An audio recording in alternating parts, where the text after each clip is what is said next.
awuthi ngidlale ngomqondo qhaqhe kubuchopho phuma into enengqondo veza ukhono veza umbono engathi ngizenza ngcono njengondaba zabantu abazenza ngcono bazifihle ngenkolo mina ngibhala emqondweni before ngifika ephepheni ngisuke sengiphethe upattern of the story that I'm telling.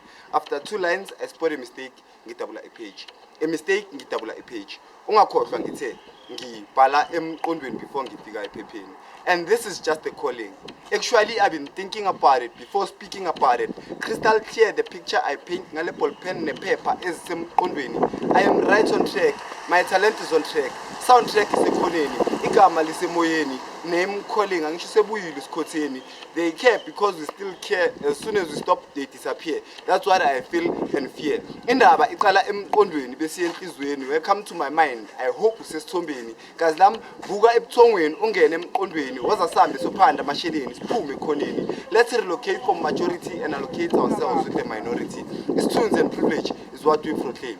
From birth until the last sunset. Long life satisfaction is set by imperfection of perfection.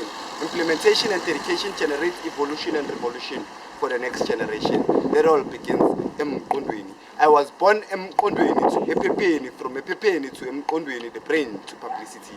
I go by the name of Agna Flop Njomane, the poetical messenger sent to send the message. Usilo Sengubo, voice of the voiceless. Umavava mnyama hlabaphukele amagama engakhuluma yashithe izithungele. Intandane nekhaya nabazali uMr Agna Flop makuvuma inkosi kuphela. Chitheka gazi lepeni uchithekele ephepheni ukhipha imizwa ephepheni ungibeke isithombeni bese ubuyele engqondweni ugcine ngokuphuma emlonyeni. Odokotela nabahlengikazi bamagama ababhizi namakhambo kulapha isizwe.